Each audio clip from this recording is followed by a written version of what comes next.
ঈদে ৮ দিনের জন্য শিথিল লকডাউন, শর্ত মেনে চলবে গণপরিবহন, খুলছে শপিং মলও, ঢাকায় বসবে পশুর হাট, স্কুল খোলার আহ্বান ইউনিসেফ ইউনেস্কো। করোনায় দেশের রেকর্ড শনাক্ত, আরও 220 প্রাণহানি, হাসপাতালে বাড়ছে রোগীর চাপ, আবারও গণটিকা দেওয়া শুরু, ভোগান্তি কাটেনি প্রবাসী কর্মীদের। টিকা নিতে সুরক্ষায় নিবন্ধন, বিএনপি চেয়ারপারসনের খালেদাকে গৃহবন্দী বলায় যুক্তরাজ্যের প্রতি বাংলাদেশের ক্ষোভ, চিঠি পাঠাচ্ছে সরকার। প্রথমবারের মতো জাতিসংঘের রোহিঙ্গা বিষয়ক প্রস্তাব সর্বসম্মতভাবে গৃহীত, বাংলাদেশের কূটনৈতিক প্রচেষ্টার ফল মাইলফলক অর্জন। কারখানা নির্মাণ বিধি না মানায় রূপগঞ্জে আগুনের কারণ, গ্রেপ্তার জঙ্গিদের নাশকতার পরিকল্পনা ছিল, ঢাকায় জাল নোট তৈরি কারখানার জব্দ। ৬৮ দিনে ৩৮ বার জ্বালানি তেলের দাম বৃদ্ধি ভারতে, বাংলাদেশের সাথে ব্যবধান ৫৩ টাকা পর্যন্ত, বিস্তর ফারাকের সীমান্ত দিয়ে পাচার হওয়ার আশঙ্কা। এবং বৃহস্পতিবার ওয়ানডে সিরিজে মাঠে নামবে বাংলাদেশ ও জিম্বাবুয়ে, টাইগারদের অনুশীলন শুরু হারারেতে, মেসি কোপা সাফল্য উৎসর্গ করলেন ম্যারাডোনাকে।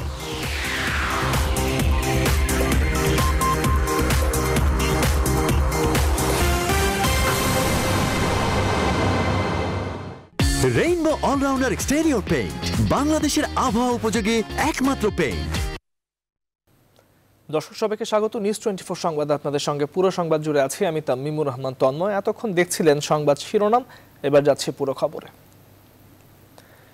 শিথিল হচ্ছে চলমান কঠোর লকডাউন, ঈদের আগে অনুমতি মিলছে যানবাহন, দোকানপাট সহ প্রায় সবকিছু চালুর, তবে বহাল থাকছে স্বাস্থ্যবিধি। ঈদুল আজহা উপলক্ষে স্বাস্থ্যবিধি মেনে বসবে কোরবানির পশুর হাটও। সোমবার স্বরাষ্ট্রমন্ত্রী জানান, জীবন ও জীবিকা বিবেচনায় রেখেই এই সিদ্ধান্ত নেবে সরকার। সরকারের এই সিদ্ধান্তকে স্বাগত জানিয়েছেন ব্যবসায়ী নেতারা। আরো জানাচ্ছেন সজল দাস। ঈদ উল ফিতরে ঘরমুখো মানুষের ঢল ছিল মহাসড়ক ও ফেরিঘাটে। দূরপাল্লার যানবাহন বন্ধ রেখেও আটকানো যায়নি মানুষকে, উল্টো শত ভোগান্তি সহ্য করে প্রিয়জনের সাথে ঈদ উদযাপনে ছুটেছেন বিপুল সংখ্যক মানুষ। বিদায় নেয়নি অতিমারি করোনা, বরং হয়েছে আরো শক্তিশালী। প্রতিদিনই বাড়ছে মৃত্যু ও সংক্রমণ, চলছে কঠোর লকডাউনও। এমন বাস্তবতায় আসছে ঈদ উল আজহা। পরিস্থিতি বিবেচনায় শিথিল হচ্ছে কঠোর বিধিনিষেধ, স্বাস্থ্যবিধি মেনে চলবে গণপরিবহন, খুলছে দোকানপাট ও শপিং মল, তবে বন্ধ থাকবে বেসরকারি প্রতিষ্ঠান।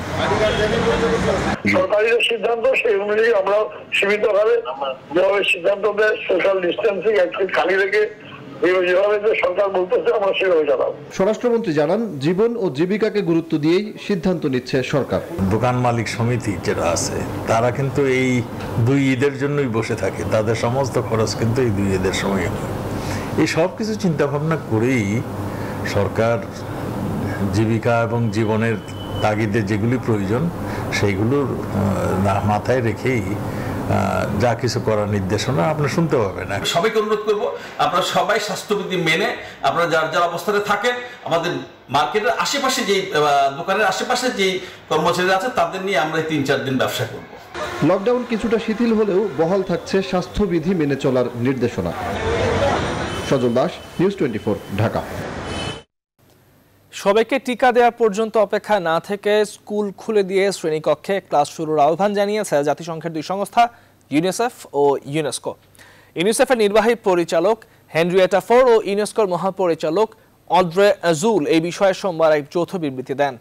বিবৃতিতে একটি প্রজন্মকে বিপর্যয়ের হাত থেকে রক্ষা করতে নিরাপদে স্কুল খুলে দেওয়ার বিষয়টিকে অগ্রাধিকার দেওয়ার জন্য প্রতিটি দেশের নীতি নির্ধারক এবং সরকারগুলোর প্রতি অনুরোধ জানানো হয়। বিশ্বে কোভিড-19-এর প্রাদুর্ভাব শুরুর পর 18 মাস পেরিয়ে গেছে। লাখ লাখ শিশুর পড়ালেখা এখনো ব্যাহত হচ্ছে। এখনো 19টি দেশে প্রাথমিক ও মাধ্যমিক স্কুল বন্ধ থাকায় 15,60,00,000-এর বেশি শিক্ষার্থী ক্ষতিগ্রস্ত হচ্ছে। বিষয়টি এভাবে আর চলতে না দিয়ে বন্ধের ক্ষেত্রে স্কুলগুলো সবার শেষে এবং খোলার ক্ষেত্রে সবার আগে বিবেচনায় রাখার আহ্বান জানায় ইউনিসেফ ও ইউনেস্কো।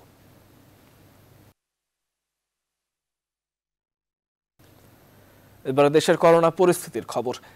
গেল 24 ঘন্টায় দেশে নতুন করে করোনায় শনাক্ত হয়েছেন 13,768 জন।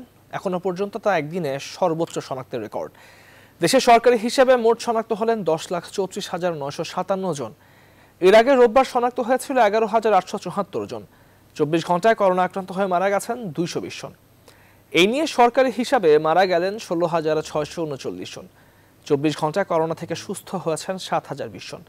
মোট সুস্থ হলেন এতে 8,81,521 জন। সোমবার স্বাস্থ্য অধিদপ্তরের সংবাদ বিজ্ঞপ্তিতে আরও জানানো হয় 24 ঘন্টায় শনাক্তের হার 31.24%।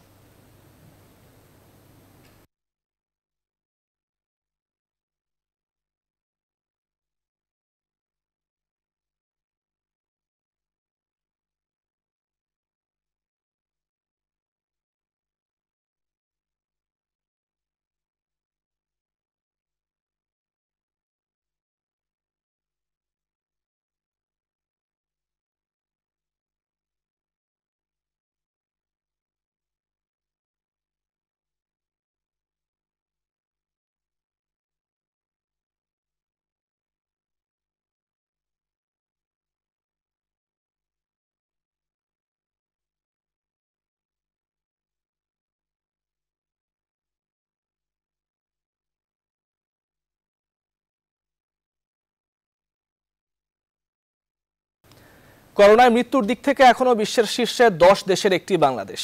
গেল এক সপ্তাহে বিশ্বে কোভিড-19 সবচেয়ে বেশি প্রাণহানি হয়েছে এমন দেশগুলোর মধ্যে বাংলাদেশের অবস্থান 10ম বলে তথ্য দিয়েছে বিশ্ব স্বাস্থ্য সংস্থা। WHO তথ্য অনুযায়ী প্রাণহানির দিক থেকে ব্রাজিল রয়েছে প্রথম অবস্থানে, তারপরেই রয়েছে ভারত। আর নতুন করোনা রোগী শনাক্তের দিক থেকে 12তম অবস্থানে রয়েছে বাংলাদেশ।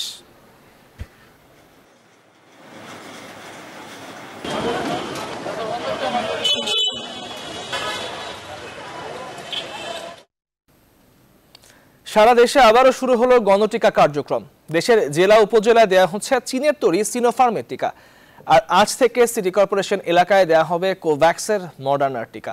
তবে ভিসার মেয়াদ 1 মাসের কম থাকায় বিদেশগামী কর্মীরা 1 ডোজ টিকা নিয়ে পড়েছেন এখন নতুন বিপদে। বিশেষজ্ঞরা বলছেন গণটিকার কার্যক্রমের সুফল পেতে বয়সসীমা 18তে নামিয়ে আনতে হবে। আরিফিন শাকিল জানাচ্ছেন বিস্তারিত। দ্বিতীয় দফা দেশে টিকা প্রয়োগ শুরু হলেও সীমাবদ্ধ রাখা হয় রাজধানীতে। অবশেষে সেই সীমাবদ্ধতা কেটেছে। দেশের সব জেলার নির্ধারিত হাসপাতালে টিকার কার্যক্রম শুরু হওয়ার কথা জানিয়েছে স্বাস্থ্য অধিদপ্তর। আগে থেকে সুরক্ষা অ্যাপে নিবন্ধনকারীরা এখন টিকা নিতে পারছেন। চীনের তৈরি সিনোফার্মের টিকা নিতে রাজশাহী, যশোর, ফরিদপুর সহ বিভিন্ন জেলার মানুষের আগ্রহ ছিল চোখে পড়ার মতো। মঙ্গলবার থেকে সিনোফার্মের টিকা দেওয়া শুরু হবে উপজেলা পর্যায়ে। একই দিনে 12 সিটি কর্পোরেশনে শুরু হবে মডার্নার টিকার প্রয়োগ। টিকা দিয়ে যতটুকু সুরক্ষা পাবো এটা আলহামদুলিল্লাহ। নিজেও টিকা দিয়েছি, টিকা দেওয়ার সময় কোনো ভয়ভীতি বা কোনো সমস্যা বোধ করিনি। দেশে এখন টিকার মজুদ আছে প্রায় 58 লাখ। আগস্টের শুরুতে ফাইজার ও সিনোফার্মের নতুন চালান যুক্ত হলে মজুদের পরিমাণ কোটি ছাড়াবে। বিশেষজ্ঞরা বলছেন সময় এসেছে টিকা গ্রহীতার বয়সসীমা কমিয়ে আনার। প্রান্তিক অঞ্চলে এনআইডি দিয়ে অন স্পট নিবন্ধনের সুযোগ রেখে টিকা নেয়ার। টিকাদান ব্যবস্থাপনায় একটি গতি আনতে হবে। অনলাইন বা অ্যাপ ভিত্তিক নিবন্ধন বন্ধ করে 18 বছরের ঊর্ধ্বে যে কেউ জাতীয় পরিচয়পত্র নিয়ে টিকাদান কেন্দ্রে গেলেই যেন সহজে টিকা দিতে পারে সেই ব্যবস্থা করতে হবে। একই সাথে দেশের যে জনগোষ্ঠী ভালনারেবল বা ঝুঁকির মধ্যে রয়েছে তাদেরকে টিকা দেওয়ার জন্য দ্রুত আওতায় আনতে হবে। তবে শুধু ফাইজারের টিকা নেওয়া বাধ্যতামূলক করায় নতুন বিপদে সৌদি আরবগামী কর্মীরা। প্রথম ডোজ নেয়ার 28 দিন পর দ্বিতীয় ডোজ নেয়ার নিয়ম থাকায় যাদের ভিসার মেয়াদ শেষের দিকে তারা এখন নতুন ভোগান্তিতে। আমি 1 ডোজ দিছি, আগামী মাসের আগস্টের 9 তারিখে আমার আরেক ডোজ দেওয়ার ডেট।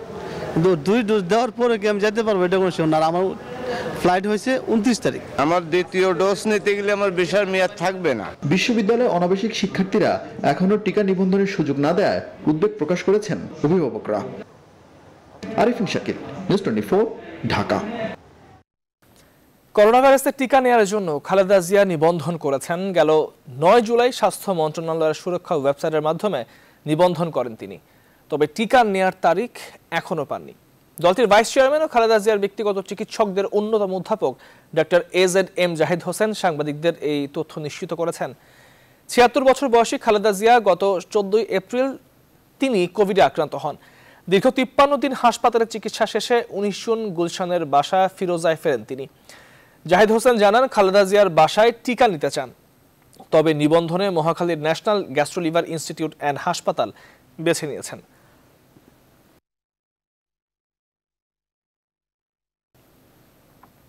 যুক্তরাজ্য থেকে প্রকাশিত মানবাধিকার ও গণতন্ত্র রিপোর্টটি গ্রহণযোগ্য নয় বলে মন্তব্য করেছেন পররাষ্ট্রমন্ত্রী AK আব্দুল মোমেন। এই বিষয়ে দেশটিতে আনুষ্ঠানিক চিঠি পাঠাবে বলেও মন্তব্য করেন তিনি। সোমবার নিজ দফতরে তিনি সাংবাদিকদের পররাষ্ট্রমন্ত্রী বলেন, যুক্তরাজ্যের ওই রিপোর্ট তথ্য নির্ভর নয়, গঠনমূলক তথ্য দিলে সেটি কাজে আসবে, কিন্তু বানোয়ার তথ্য যে উদ্দেশ্যমূলকভাবে দেয়া হয় তা সবাই বুঝতে পারে। তিনি আরো বলেন, তাদের উচিত এই ধরনের প্র্যাকটিস বন্ধ করা। তারা যে উপদেশ দিতে আসে সেটিও গ্রহণযোগ্য নয় বলে উল্লেখ করেন মন্ত্রী। এ নিয়ে সোমবার ঢাকার ভারপ্রাপ্ত ব্রিটিশ হাই কমিশনারকে তলব করে পররাষ্ট্রমন্ত্রী।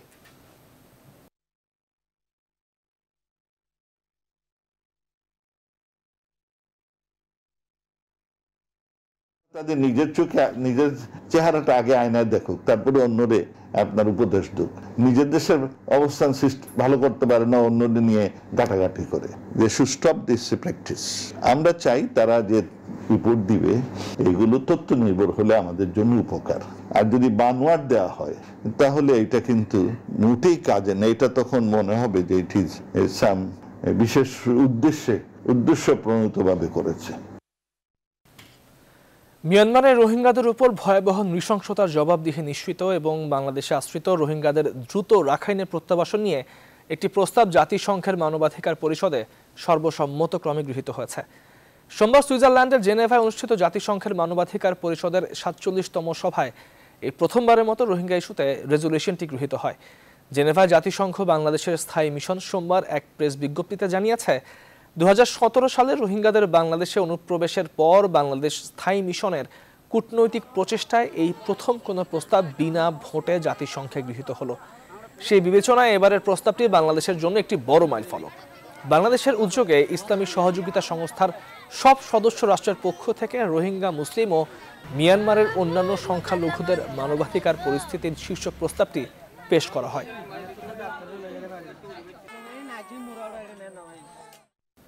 কবি মোহাম্মদ নুরুল হুদাকে বাংলা একাডেমির মহাপরিচালকের দায়িত্ব দিয়েছে সরকার। ৩ বছরের জন্য তাকে এই দায়িত্ব দেওয়া হয়েছে বলে সোমবার জনপ্রশাসন মন্ত্রণালয় এক আদেশ জানিয়েছে। কবি নুরুল হুদা বাংলা একাডেমিতে কবি হাবিবুল্লাহ সিরাজির স্থলাভিষিক্ত হচ্ছেন। বাংলা একাডেমির মহাপরিচালক কবি হাবিবুল্লাহ সিরাজি গত ২৪ জুন মারা যান। এরপর বাংলা একাডেমির সচিব AHM লোকমান প্রতিষ্ঠানটির ভারপ্রাপ্ত মহাপরিচালকের দায়িত্ব পালন করে আসছেন। কলকারখানা তৈরি বিধি বাস্তবায়নের ব্যর্থতায় নারায়ণগঞ্জের সজীব ফুড ফ্যাক্টরিতে আগুনে অঙ্গার হয়েছে অর্ধশতাধিক শ্রমিক। এই ব্যর্থতার কিছুটা দায় স্বীকার করেছে কলকারখানা পরিদর্শন অধিদপ্তর। অধিদপ্তরের যুগ্ম মহাপরিদর্শকের অভিযোগ, বেশিরভাগ কারখানা মালিক মানতে চান না নিরাপত্তা বিধি। আর বিশ্লেষকরা বলছেন, কলকারখানা ও শ্রমিক জীবন নিরাপদ করতে মালিক ও নিয়ন্ত্রণকারী কর্তৃপক্ষ উভয়কেই দায় রয়েছে। বিস্তারিত ফখরুল ইসলামের রিপোর্টে।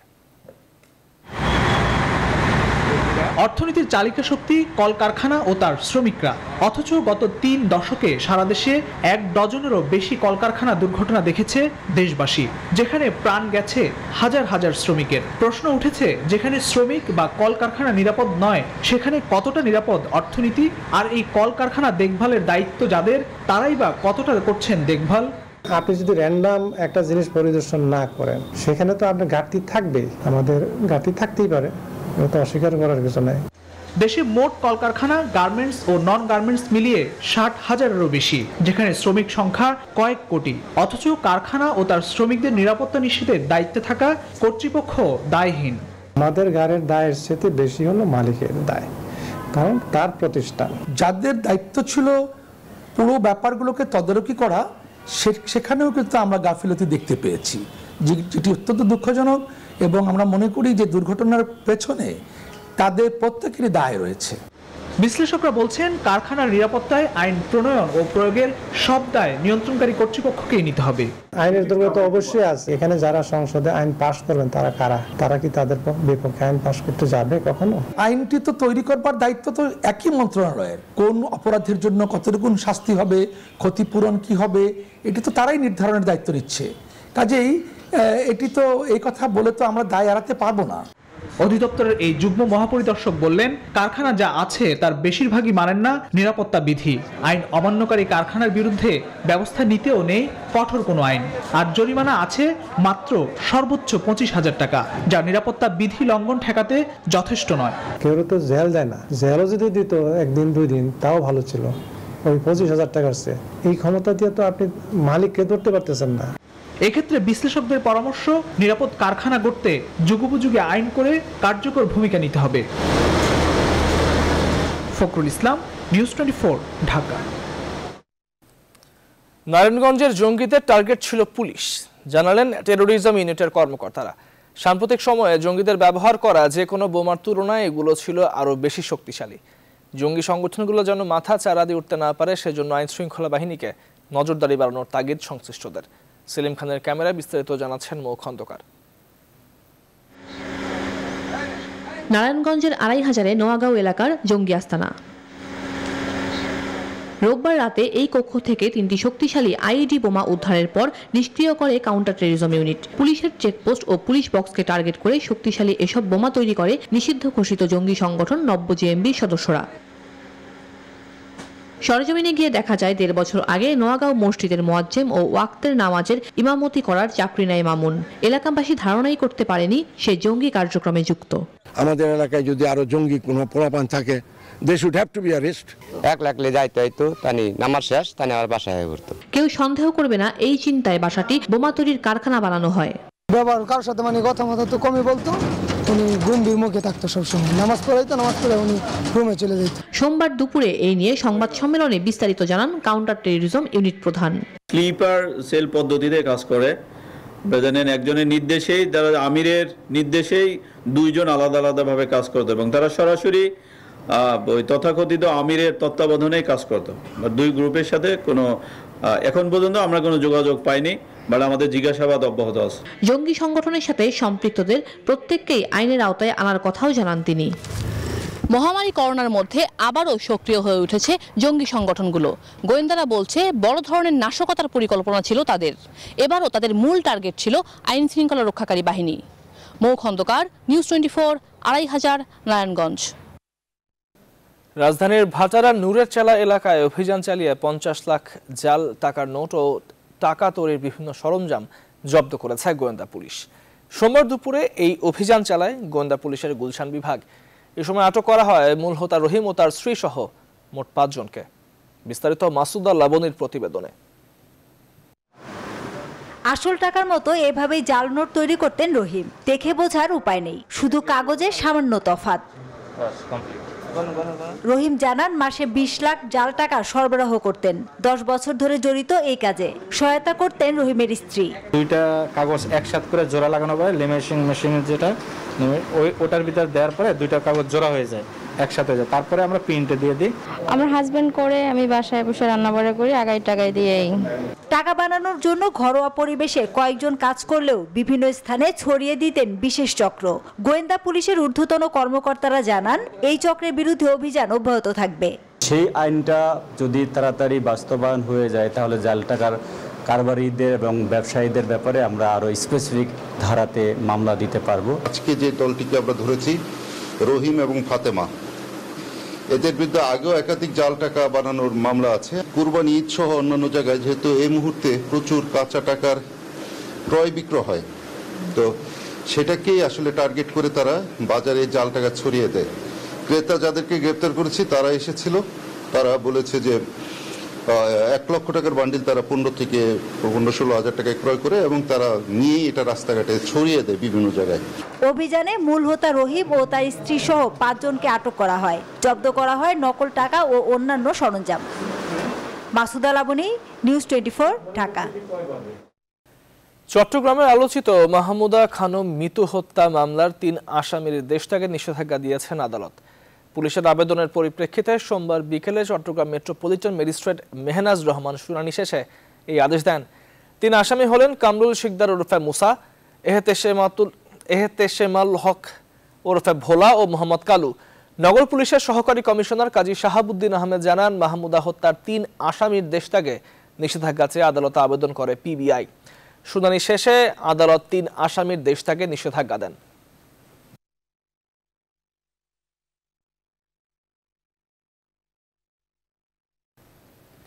আন্তর্জাতিক বাজারে দাম বৃদ্ধির সঙ্গে পাল্লা দিয়ে ভারতের খুচরা বাজারে বাড়ছে জ্বালানি তেলের দাম।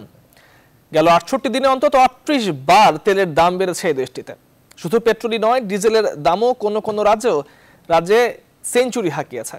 বাংলাদেশের সঙ্গে ভারতের বিভিন্ন অঞ্চলের জ্বালানি তেলের দামের পার্থক্য দাঁড়িয়েছে লিটারে 28 টাকা থেকে 53 টাকা পর্যন্ত।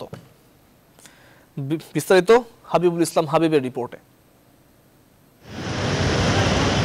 গেল কয়েক মাস ধরে পার্শ্ববর্তী দেশ ভারতের বিভিন্ন রাজ্যে জ্বালানি তেলের মূল্য বেড়েছে লিটারে 28 থেকে 53 টাকা পর্যন্ত, যা নিয়ে দেশটির নাগরিকদের মধ্যে দেখা দিয়েছে চরম অসন্তোষ। ভারত বন্ধ কর্মসূচিও পালন করে বিরোধী দলগুলো, কিন্তু তাতেও মূল্য কমেনি। ভারতের সাধারণ মানুষ জ্বালানি তেলের মূল্য কমানোর দাবি জানিয়ে বলেন এর প্রভাব পড়েছে পণ্যবাজারেও। দামটা অতিরিক্ত বেড়ে গেছে, এটা মানুষের এটা মানে এক্সট্রা একটা চাপ বেড়ে গেছে আর কি। তেলের দাম বেড়ে যাওয়া মানে গ্যাসের দাম বেড়ে যাওয়া, সব এভরিথিং বাড়বে, তাতে আমাদের একটু অসুবিধা হচ্ছে। এমন পরিস্থিতিতে বাংলাদেশের সীমান্ত দিয়ে ভারতে জ্বালানি তেল, বিশেষ করে ডিজেল, পেট্রোল, অকটেন পাচারের অভিযোগ আসছে। সন্ধ্যার পরই শুরু হয় তেল পাচারের মহোৎসব। যশোর, রাজশাহী, দিনাজপুর, কুমিল্লা, সাতক্ষীরা সহ সীমান্তবর্তী জেলা দিয়ে পাচার হচ্ছে তেল। আমরা আজকে নতুন নিয়ে আসলাম, তো দেখি আসলে বাংলাদেশ থেকে দাম বেশি কিনা। আর এটা প্রতিনিয়ত প্রায় ঘটে। বাংলাদেশে যখন তেলের দাম কম হয় তখন বেনাপোল রোড দিয়ে তখন তেল দেখা যায় চোরাই পথে চলে যায়। এছাড়া প্রতিদিন শত শত ভারতীয় ট্রাক বাংলাদেশে পণ্য নিয়ে আসছে। আসার সময় সামান্য তেল নিয়ে তারা বাংলাদেশে ঢুকলেও ফিরছে ট্যাঙ্ক পূর্ণ করে। এছাড়াও বছরের পর বছর ধরে বাংলাদেশ পেট্রোলিয়াম কর্পোরেশনের ভর্তুকির টাকায় কেনা তেল এখন অরক্ষিত সীমান্ত ও সমুদ্রপথেও পাচারের আশঙ্কা করছেন বিশেষজ্ঞরা। গত কয়েক মাস ধরেই বিশ্বব্যাপী জ্বালানি তেলের দাম লাফিয়ে লাফিয়ে বাড়ছে। যখন বড় রকমের ইনসেন্টিভ স্ট্রাকচার ক্রিয়েট হয় তখন এই ধরনের ট্রান্সফার বা কালোবাজারি বেড়ে যায় এবং বর্তমানে সেই পরিস্থিতির সৃষ্টি হয়েছে। বিপিসি সূত্র জানায় জ্বালানি তেলের আন্তর্জাতিক ও দেশীয় দরের মধ্যে পার্থক্য থাকায় বছরের পর বছর লোকসানে পরিচালিত হচ্ছে সংস্থাটি। গত 2014-15 অর্থ বছরে লাভের মুখ দেখলেও 2012-13 অর্থ বছরে 11,372 কোটি টাকা, 2011-12 অর্থ বছরে 8,840 কোটি টাকা লোকসান করে বিপিসি। 2018 সালের ডিসেম্বরে সংস্থাটি আবারও লাভের মুখ দেখলেও আন্তর্জাতিক বাজারে তেলের মূল্য বৃদ্ধির ফলে আবারও ভর্তুকি গুনতে হচ্ছে প্রতিষ্ঠানটিকে। এমন পরিস্থিতিতে সরকার সচেতন না হলে বাংলাদেশে তেল সংকটের পাশাপাশি রাষ্ট্রীয় পাটকলগুলোর মতো বিপিসিও ঋণের ভারে ডুবে যাওয়ার আশঙ্কা করছেন বিশেষজ্ঞরা। হাবিবুল ইসলাম হাবিব, নিউজ 24, ঢাকা। দর্শক, সংবাদের এই পর্যায়ে নিচ্ছি একটি বিরতি। আর সংবাদ নিয়ে ফিরছি বিরতির পর, সঙ্গেই থাকুন। বিরতির পর স্বাগত আরও একবার, দেখছেন নিউজ 24 সংবাদ। মামলা ও অর্থদণ্ডের পরও সড়কে বেড়েই চলছে ব্যক্তিগত গাড়ির চাপ। সাধারণ মানুষ মানছেন না লকডাউনের বিধিনিষেধ। আইন শৃঙ্খলা বাহিনী মাঠে তৎপর থাকলেও সাধারণ মানুষের মাঝে নেই কোনো বিধি মেনে চলার প্রবণতা। করোনামুক্ত থাকতে সবাইকে ঘরে থাকার আহ্বান মাঠে দায়িত্বরত আইন শৃঙ্খলা বাহিনী ও জনপ্রতিনিধিদের। আলী তালুকদারের প্রতিবেদনে বিস্তারিত। লকডাউনে দিন যত ঘনিয়েছে বেড়ে চলছে ব্যক্তিগত গাড়ির সংখ্যা। জরুরি প্রয়োজন, সাথে রয়েছে নানা অজুহাত। আপনারা যেভাবে একসাথে 5-7 জন করে যাচ্ছেন, এটা কিন্তু ঠিক হচ্ছে না। বিধিনিষেধ উপেক্ষা করা সাধারণ মানুষকে পথে পথে চেকপোস্ট বসিয়ে দাঁড় করাচ্ছেন আইন শৃঙ্খলা বাহিনী। মাঠে তৎপর পুলিশ, র্যাব আর সেনাবাহিনীর টহল টিম। অর্থদণ্ড আর যানবাহনের উপর মামলার সংখ্যা বাড়লেও নেই কোনো প্রতিফলন। স্বাস্থ্য বিধি মেনে চলা আমাদের দরকার, তো এটাই আমার ভুল ছিল আসলে। আমি নিজের গাড়িতে বসা, আমি ফল্ট করলাম কোথায় আমি তো বুঝলাম না। আমি পাবলিক প্লেসে মামলা শুধু দিবে না। ফিটনেসের আপনার ডেট ফেল হয়েছে লকডাউনের কারণে, আমরা করতে পারিনি, এই জন্য 10,000 টাকা মামলা দিয়েছে। মোবাইল টিম পরিচালনায় নির্বাহী দায়িত্বে থাকা প্রশাসনিক কর্মকর্তারা সাধারণ মানুষকে তাগিদ দিচ্ছেন স্বাস্থ্যবিধি মেনে চলার। আমাদের যেই যতটুকু সচেতন আমাদের হওয়া দরকার, আমরা ততটুকু সচেতন হতে পারছি না বলে আমার মনে হচ্ছে। অসহায় মানুষকে লকডাউনের বিধিনিষেধ মেনে চলতে ঢাকা দক্ষিণ সিটি কর্পোরেশনের 38, 41, 43 ও 44 ওয়ার্ডের জনপ্রতিনিধিরা 300 সাধারণ মানুষের মাঝে নগদ অর্থ বিতরণ করেন। এলাকার বাসিন্দাদের বিধিনিষেধ মেনে চলার পরামর্শও দেন তারা। আলী তালুকদার, নিউজ 24, ঢাকা। আবারও করোনা পরিস্থিতির খবর। করোনার ভয়াবহ প্রকোপ এখন জেলায় উপজেলায়। মৃত্যুর সঙ্গে পাল্লা দিয়ে বাড়ছে এর সংক্রমণ। এর মধ্যে খুলনা বিভাগে ভয়ঙ্কর রূপ ধারণ করেছে করোনা। প্রতিদিনই করোনা সংক্রমণ ও মৃত্যু আগের দিনের রেকর্ড ছাড়িয়ে যাচ্ছে। করোনা ঊর্ধ্বমুখী সংক্রমণে উদ্বিগ্ন তাই চিকিৎসকরাও। শামসুজ্জামান শাহিনের তথ্যচিত্রে ডেস্ক রিপোর্ট। করোনার হটস্পট খুলনা বিভাগে প্রতিদিনই বাড়ছে আক্রান্ত ও মৃত্যুর হার। এই বিভাগে এ পর্যন্ত করোনায় মারা গেছেন 1593 জন। এর মধ্যে খুলনা জেলায় সর্বোচ্চ 416 জন, কুষ্টিয়ায় 341, যশোরে 218 এবং ঝিনাইদহে 131 জনের করোনায় মৃত্যু হয়েছে। সংক্রমণ বৃদ্ধি পাওয়ায় হাসপাতালগুলোতে শয্যা ও আইসিইউ সংকট দেখা দিয়েছে। চিকিৎসকরা বলছেন, ডেল্টা ভ্যারিয়েন্ট ছড়িয়ে পড়ায় দ্রুত সংক্রমণ বাড়ছে। এছাড়া মুমূর্ষু রোগীদের হাসপাতালে আনতে দেরি করা এবং স্বাস্থ্যবিধি মেনে না চলার কারণে করোনা মৃত্যুর পাশাপাশি পাল্লা দিয়ে বাড়ছে সংক্রমণ। যে করোনা আক্রান্ত রোগী থাকেন তাকে তো আমরা বলে দিই যে আপনারা আইসোলেশন মেনটেন করবেন, 14 দিন বাইরে আসবেন না, মাস্ক পরে থাকবেন, কিন্তু তাদের ফ্যামিলি মেম্বারদেরকে সেই সাপোর্টও তো আমরা দিতে পারি। তবে অতিরিক্ত রোগীর চাপ সামলাতে জনবল বৃদ্ধি সহ চিকিৎসা সুবিধা বৃদ্ধির কথা বলেছেন হাসপাতাল কর্তৃপক্ষ। আমাদের একটু ম্যান পাওয়ার বাড়াতে হবে। আমাদের সেন্ট্রাল অক্সিজেন সাপ্লাই সকল পেশেন্টদের জন্য সহজীকরণ করতে হবে, তাহলে এটা অনেক কমানো যাবে। এদিকে সংক্রমণের জন্য ঝুঁকিপূর্ণ মানুষদের চিহ্নিত করে কোয়ারেন্টাইনের ব্যবস্থা না করে শুধু লকডাউন দিয়ে সংক্রমণ কমানো যাবে না বলে মনে করেন সংশ্লিষ্টরা। যেখানে 60% লোক আক্রান্ত এবং তারা এটি ছড়াতে পারে বা সেখানে এটি ঝুঁকিপূর্ণ এলাকা, তার মধ্যে আমরা লকডাউন করব। লকডাউন পুরোপুরি কার্যকর হলে 10 দিন পর থেকে সংক্রমণ কমতে পারে বলে মনে করেন সংশ্লিষ্টরা। এই পজিটিভ সংক্রমণের ইয়েটা পেতে আমাদেরকে, যদি আমরা লকডাউন সত্যিকার কার্যকর হয় তাহলে একটা বিচ্ছিন্ন হয়ে যাচ্ছে সবাই। এই বিচ্ছিন্ন হলে আমরা আশা করতেছি যে 10 দিন পরে আমরা এই রেজাল্টটা আমরা পাবো। স্বাস্থ্য বিভাগের তথ্য মতে খুলনা বিভাগে 10 জেলায় রোববার পর্যন্ত করোনায় আক্রান্ত হয়েছেন 71,550 জন। Desk report, news 24। করোনার এই সংকটে জনগণকে বাঁচানোর জন্য বিএনপি সহ সবাইকে দলমত নির্বিশেষে দায়িত্বশীল ভূমিকা পালনের আহ্বান জানিয়েছেন আওয়ামী লীগ সাধারণ সম্পাদক ও সড়ক ও সেতু পরিবহন মন্ত্রী ওবায়দুল কাদের। সোমবার নিজ বাসভবনে এক ব্রিফিংয়ে তিনি এই আহ্বান জানান। সকলকে দলমত নির্বিশেষে জনগণকে বাঁচানোর জন্য দায়িত্বশীল ভূমিকা পালনের আহ্বান জানাচ্ছি। বাইরে আজ দলমত চিনে না, তাই বিএনপি নেতাদের বলতে চাই, বিশুদ্ধার আর সমালোচনার বৃত্ত থেকে বেরিয়ে এসে মানুষের পাশে দাঁড়ান।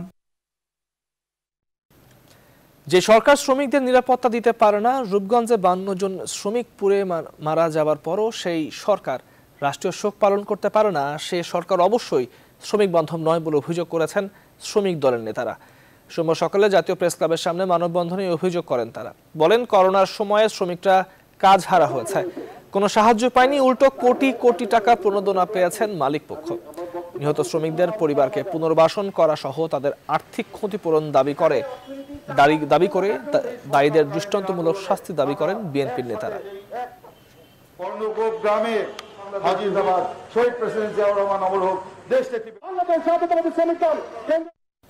এবারে ফার্স্ট সিকিউরিটি ইসলামী ব্যাংক অর্থ বাণিজ্যের সংবাদ।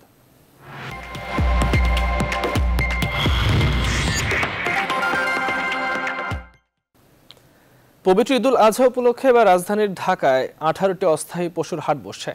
এর মধ্যে ঢাকা দক্ষিণ সিটি কর্পোরেশন এলাকায় 8টি এবং ঢাকা উত্তর সিটি কর্পোরেশন এলাকায় 10টি হাট বসবে। 17 জুলাই থেকে এসব হাটে পশু বেচাকেনা হবে। হাটগুলো পরিচালনার জন্য 46টি শর্ত দেওয়া হয়েছে। থাকবে ভ্রাম্যমাণ আদালতও। সোমবার মৎস্য ও প্রাণী সম্পদ মন্ত্রণালয়ের বিজ্ঞপ্তিতে বলা হয়েছে, করোনা সংক্রমণ রোধে সরকার সারা দেশে কোরবানির পশু ক্রয় বিক্রয়ে অনলাইন প্ল্যাটফর্ম চালু করেছে। খামারি ও ক্রেতা সাধারণকে কোরবানির পশু অনলাইনে ক্রয় বিক্রয়ের অনুরোধ করা হচ্ছে। কয়েকদিন পরই পবিত্র ঈদুল আজহা। এবারও করোনার মধ্যে উদযাপিত হবে এই ঈদ। দিন যত ঘনিয়ে আসছে ঠিক ততই বাড়ছে খামারিদের দুশ্চিন্তা। তবে খামারিদের অনলাইন হাটে গরু বিক্রির পরামর্শ দিয়েছে সংশ্লিষ্টরা। প্রতিনিধিদের পাঠানো তথ্যচিত্রে ডেস্ক রিপোর্ট।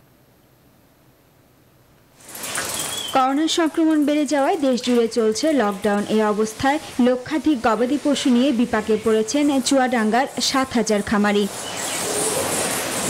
খামারিরা বলছেন করোনা পরিস্থিতির কারণে গবাদি পশুর খাবারের দাম বেড়েছে কয়েক গুণ। ঈদের সময় গরু বিক্রি করে লাভের আশা করলেও করোনার প্রভাবে পাল্টে গেছে সেই চিত্র। লকডাউনের কারণে ব্যাপারী ও খুচরা ক্রেতাদের দেখা মিলছে না। এই অবস্থায় গরু বিক্রি হবে কিনা তা নিয়ে দুশ্চিন্তায় তারা।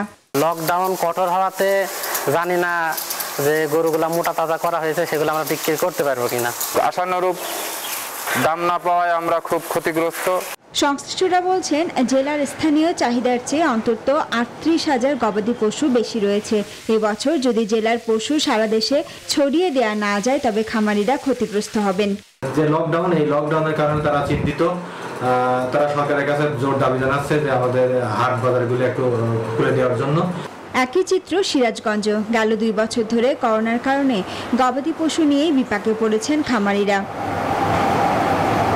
খামারিরা জানান প্রতি বছর কোরবানির প্রায় 1 মাস আগে থেকে পাইকাররা আসলেও এবার আসেনি তারা। এই অবস্থায় স্বাস্থ্যবিধি মেনে কোরবানির আগে হাট চালুর দাবি জানিয়েছেন তারা। মাঠে পড়ে যাওয়ার মতো অবস্থা হয়ে যাবে যদি আমরা গরুগুলাকে নির্দিষ্ট ভালো দামে বিক্রি করতে না পারি। থানা পর্যায়ে 2টা বা 1টা হাট যদি লাগে সামাজিক দূরত্ব বজায় রেখে, তাহলে পরে অন্তত খামারিরা কিছুটা বা গরু পালন যারা করছে তারা কিছুটা হলেও উপকৃত হবে। জেলা প্রশাসনের অনলাইন হাট সহ বিভিন্ন ওয়েবসাইটের মাধ্যমে খামারিদের গবাদি পশু বিক্রির পরামর্শ দিচ্ছেন সংশ্লিষ্টরা। জেলা প্রশাসক মহোদয়ের যে ওয়েবসাইট রয়েছে সেটি যদি তারা ব্যবহার করেন তাহলে কিন্তু তারা খামারে বসেই তাদের গরুটি ব্যবহার করতে পারবেন, মানে বিক্রি করতে পারবেন, এবং যিনি ক্রেতা তার নির্দিষ্ট ঠিকানায় টাকা প্রাপ্তির সাপেক্ষে উনি গরুটা পাঠিয়ে দিতে পারবেন। 4 লাখ গবাদি পশু নিয়ে বিপাকে নওগাঁর খামারিরা। পশু বিক্রি না হওয়ায় অনেকে পুঁজি হারিয়ে পথে বসেছেন। Desk report, news 24। এবারে নিউজ 24 প্রবাসের খবর।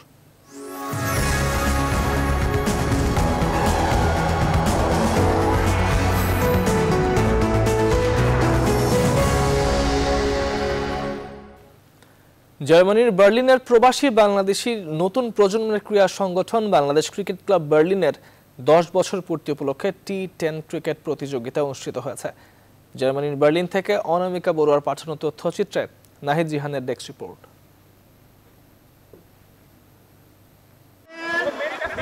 জার্মানির বার্লিনে নয়াকোলনের মাঠে রোববার দিনব্যাপী আয়োজন করা হয় ক্রিকেট টুর্নামেন্ট। বার্লিনের বাংলা কমিউনিটির বেশ কয়েকটি ক্রিকেট ক্লাবের মধ্যে এই প্রীতি ক্রিকেট প্রতিযোগিতায় 7টি দল অংশগ্রহণ করে। প্রতিদ্বন্দ্বী বার্লিন ফ্রেন্ডস ক্লাবকে হারিয়ে চ্যাম্পিয়ন হয় বাংলাদেশ ক্রিকেট ক্লাব বার্লিন। প্রতিযোগিতায় প্রধান অতিথি হিসেবে উপস্থিত থেকে বিজয়ীদের মাঝে পুরস্কার বিতরণ করেন জার্মানিতে নিযুক্ত বাংলাদেশের রাষ্ট্রদূত মোহাম্মদ মোশাররফ হোসেন ভূঁইয়া। আমাদের যে সন্তানরা যারা আছে এখন যাদের জন্ম হচ্ছে, যারা ছোট, তারাও আমাদের যে এই নিজেদের মধ্যে ভ্রাতৃত্ব বন্ধন খেলার মাধ্যমে প্রতিষ্ঠিত হয় এবং সহমর্মিতা প্রতিষ্ঠিত হয়, এগুলি তারা শিখবে এবং ভবিষ্যতে তারা এগুলিতে উদ্বুদ্ধ হবে। আয়োজকদের প্রধান আলেম মিয়া জানান, জার্মানিতে বসবাসরত দেশের তরুণদের ঐক্যবদ্ধ করে সুন্দর সমাজ গড়তে খেলাধুলার এমন আয়োজন। আমাদেরও দায়িত্ব বনে যে আপনাদের জন্য, এই কমিউনিটির জন্য, এই সমাজের জন্য, ইয়াং জেনারেশনের জন্য কিছু করার। আমরা বিসমিল্লাহ করে শুরু করলাম। ইনশাল্লাহ আমরা সবসময় আপনাদের পাশে থাকবো। এমন সুন্দর আয়োজনে পৃষ্ঠপোষকতা করতে পেরে খুশি দেশি বাজার। প্রতিযোগিতায় বিজয়ী ও বিজেতাদের মধ্যে পুরস্কার বিতরণীতে বাংলা কমিউনিটি নেতৃবৃন্দের মধ্যে উপস্থিত ছিলেন মিজানুর খান, মোহাম্মদ শাহ আলম, বদিউজ্জামান, মোস্তাক মান্নান ও আনহার মিয়া। এছাড়া অনেক প্রবাসী বাংলাদেশিরাও এসেছিলেন খেলা উপভোগ করতে। নাহিদ জিহান, নিউজ 24। করোনাকালীন সময়ে কাতারে কোয়ারেন্টিনের নিষেধাজ্ঞা প্রত্যাহার, বাংলাদেশিদের কর্মসংস্থান ও কাতার বিশ্বকাপকে সামনে রেখে বাংলাদেশি মালিকানাধীন আল ইমাম সুপারমার্কেট উদ্বোধন করা হয়েছে। 90% বাংলাদেশি কর্মচারী রাখার দৃঢ় প্রত্যয় ব্যক্ত করে ফিতা কেটে মার্কেটের উদ্বোধন ঘোষণা করেন স্বত্বাধিকার মোহাম্মদ জাহাঙ্গীর আলম সহ কমিউনিটির নেতারা। উপস্থিত ছিলেন আওয়ামী তৃণমূল লীগ বিপ্লবী সাধারণ সম্পাদক বেলাল মিয়াজি। দারিদ্র ও জরুরি সরবরাহ নিয়ে কাজ করতে বাংলাদেশ সহ 5 দেশকে সাথে নিয়ে 2টি সহযোগিতা সংস্থা গঠন করেছে চীন।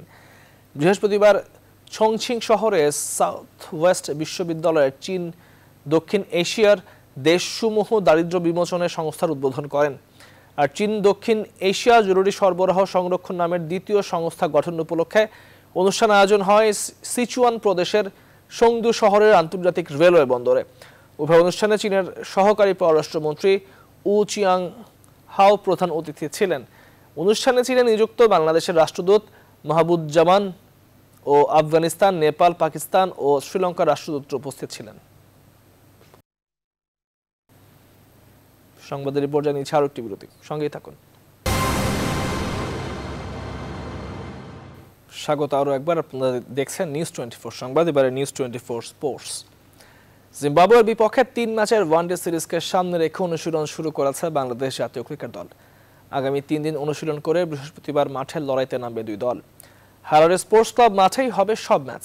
তার আগের 10 জুলাই 50 ওভারের একটি প্রস্তুতি ম্যাচ খেলবে বাংলাদেশ। হাঁটুর চোটে টেস্টে না নামা তামিমকে নিয়ে সংশয় রয়েছে ওয়ানডে সিরিজেও। এদিকে সিরিজ খেলতে দলের সঙ্গে যোগ দিয়েছেন নাইম শেখ, মোসাদ্দেক হোসেন, মোহাম্মদ মিঠুন, আফিফ হোসেন, নুরুল হাসান সোহান, মোহাম্মদ সাইফুদ্দিন ও মুস্তাফিজুর রহমান। তবে ভিসা জটিলতার কারণে রুবেল হোসেন ও অলরাউন্ডার শামীম হোসেন জিম্বাবুয়ে যেতে না পারলেও বিসিবি সূত্রে জানা গেছে 2-1 দিনের মধ্যেই দুজন দেশ ছাড়বেন।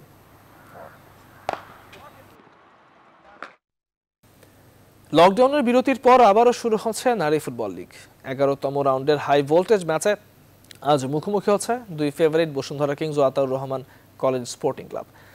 কমলাপুরের বীরশ্রেষ্ঠ সিপাহী মুস্তফা কামাল স্টেডিয়ামে ম্যাচ শুরু হবে দুপুর 12টায়। 10 ম্যাচে 30 পয়েন্ট নিয়ে টেবিলের শীর্ষে আছে বসুন্ধরা কিংস। অন্যদিকে সমান ম্যাচে 27 পয়েন্ট নিয়ে টেবিলের 2 নম্বর অবস্থান করছে Ataur Rahman Bhuiyan college sporting club. Latin আমেরিকার সবচেয়ে মর্যাদাকর ফুটবল টুর্নামেন্ট কোপার চ্যাম্পিয়ন হয়ে কিংবদন্তি ম্যারাডোনাকে শিরোপা উৎসর্গ করেছেন আলবিসেলেস্তে ক্যাপ্টেন লিওনেল মেসি। এই ট্রফি জিতে দীর্ঘ 28 বছরের শিরোপা খরা কাটিয়েছে ফুটবল জাদুকর লিওনেল মেসি। 1986 বিশ্বকাপ জয়ী ফুটবল কিংবদন্তি দিয়েগো ম্যারাডোনা না ফেরার দেশে চলে গেছেন গত বছর নভেম্বরে। বিশ্বের সর্বকালের অন্যতম সেরা ফুটবলারের প্রয়াণের বছর না ঘুরতেই শিরোপা পেয়েছে আর্জেন্টিনা। সামাজিক যোগাযোগ মাধ্যম ইনস্টাগ্রামে ম্যারাডোনাকে ট্রফি উৎসর্গ করেছেন মেসি। 5 ম্যাচ সিরিজের তৃতীয় টি-20তে আজ মাঠে নামবে ওয়েস্ট ইন্ডিজ ও অস্ট্রেলিয়া। ম্যাচটি শুরু হবে ভোর 5:30টায়। প্রথম ম্যাচের পর দ্বিতীয় ম্যাচে অস্ট্রেলিয়াকে উড়িয়ে দিয়েছিল ওয়েস্ট ইন্ডিজ। দ্বিতীয় ম্যাচে আগে ব্যাট করে ক্যারিবীয়রা করেছিল 4 উইকেটে 196 রান। জবাবে অস্ট্রেলিয়া অল আউট হয় 140 রানে। ফলে ওয়েস্ট ইন্ডিজ জয় পায় 56 রানের। এই ম্যাচ জিতলে ঘরে মাঠে অস্ট্রেলিয়াকে সিরিজ হারাবার স্বাদ পাবে ক্যারিবিয়ানরা। বিপরীতে এই ম্যাচ সফরকারী অজিদের জন্য সিরিজ বাঁচানোর। বৃষ্টি বাধায় আয়ারল্যান্ড ও দক্ষিণ আফ্রিকার মধ্যকার 3 ম্যাচ ওয়ানডে সিরিজের প্রথম ম্যাচ পরিত্যক্ত হবার পর সিরিজের দ্বিতীয় ম্যাচে আজ মাঠে নামবে দুই দল। ডাবলিনে ম্যাচটি শুরু হবে বিকেল 4:45টায়। প্রথম ম্যাচে ডাবলিনের বৃষ্টির কারণে নির্ধারিত সময়ের প্রায় 1 ঘন্টা পর টস অনুষ্ঠিত হয়েছিল। বৃষ্টির কারণে ম্যাচের দৈর্ঘ্য 43 ওভারে কমিয়ে আনা হয়। টস হেরে ব্যাট করতে নেমে আইরিশরা 40.2 ওভারে 4 উইকেট হারিয়ে আর তোলে 195 রান। এরপর বৃষ্টি বাধায় আর দক্ষিণ আফ্রিকানরা ব্যাটিংয়ে নামার সুযোগই পাননি, ফলে পরিত্যক্ত হয় সেই ম্যাচ। শেষ করব এখনকার সংবাদ, তবে তার আগে শিরোনামগুলো আরো একবার।